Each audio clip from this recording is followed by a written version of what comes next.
Chapter 28. A Job Horse and His Drivers. Hitherto, I had always been driven by people who at least knew how to drive.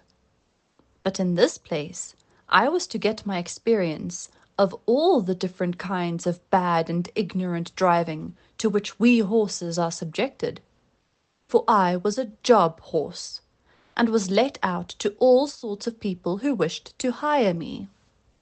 And as I was good-tempered and gentle, I think I was oftener let out to the ignorant drivers than some of the other horses, because I could be depended upon. It would take a long time to tell of all the different styles in which I was driven, but I will mention a few of them. First, there were the tight-rein drivers, men who seemed to think that all depended on holding the reins as hard as they could, never relaxing the pull on the horse's mouth, or giving him the least liberty of movement. They are always talking about keeping the horse well in hand and holding a horse up, just as if a horse was not made to hold himself up.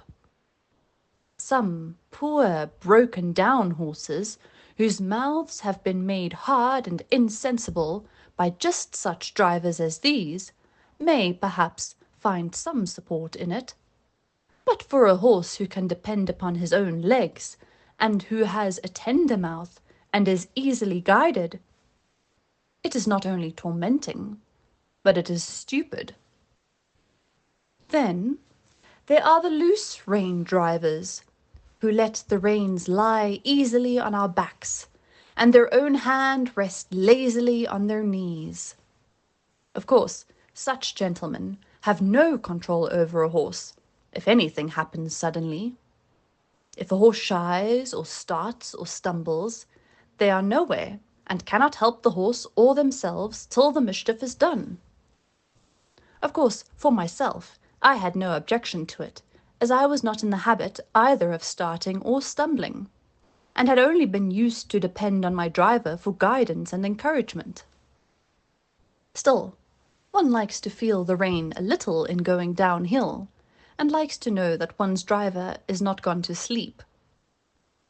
Besides, a slovenly way of driving gets a horse into bad and often lazy habits, and when he changes hands, he has to be whipped out of them with more or less pain and trouble.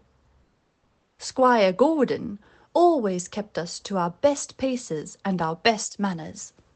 He said that spoiling a horse and letting him get into bad habits was just as cruel as spoiling a child, and both had to suffer for it afterward. Besides, these drivers are often careless altogether, and will attend to anything else more than their horses. I went out in the phaeton one day with one of them. He had a lady and 2 children behind. He flopped the reins about as we started, and of course gave me several unmeaning cuts with a whip, though I was fairly off. There had been a good deal of road mending going on, and even where the stones were not freshly laid down, there were a great many loose ones about.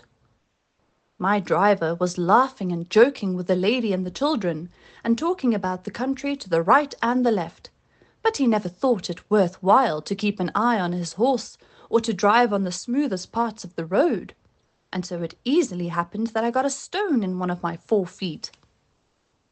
Now, if Mr. Gordon or John, or in fact any good driver, had been there, he would have seen that something was wrong before I had gone 3 paces.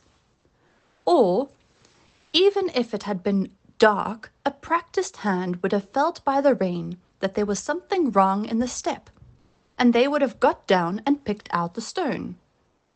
But this man went on laughing and talking, while at every step the stone became more firmly wedged between my shoe and the frog of my foot.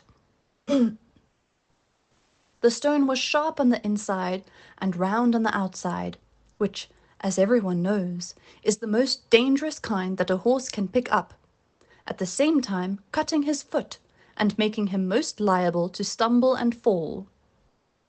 Whether the man was partly blind or only very careless, I cannot say, but he drove me with that stone in my foot for a good half-mile before he saw anything. By that time I was going so lame with the pain that at last he saw it and called out, "Well, here's a go! Why, they have sent us out with a lame horse! What a shame!" And then he chucked the reins and flipped about with the whip, saying, "Now then, it's no use playing the old soldier with me. There's the journey to go, and it's no use turning lame and lazy." Just at this time, a farmer came riding up on a brown cob. He lifted his hat and pulled up. "I beg your pardon, sir," he said, "but I think there is something the matter with your horse. He goes very much as if he had a stone in his shoe. If you will allow me, I will look at his feet. These loose scattered stones are confounded dangerous things for the horses." "He's a hired horse," said my driver. "I don't know what's the matter with him, but it is a great shame to send out a lame beast like this." The farmer dismounted, and slipping his rein over his arm, at once took up my near foot. "Bless me, there's a stone! Lame! I should think so."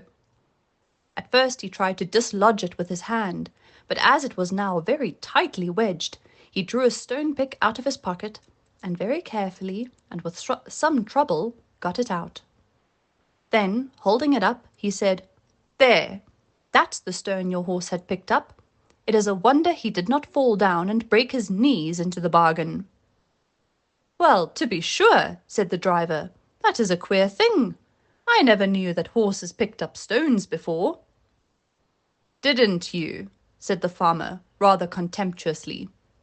"But they do, though, and the best of them will do it, and can't help it sometimes on such roads as these. And if you don't want to lame your horse, you must look sharp and get them out quickly. This foot is very much bruised," he said, setting it gently down and patting me. "If I might advise, sir, you had better drive him gently for a while. The foot is a good deal hurt, and the lameness will not go off directly." Then, mounting his cob and raising his hat to the lady, he trotted off.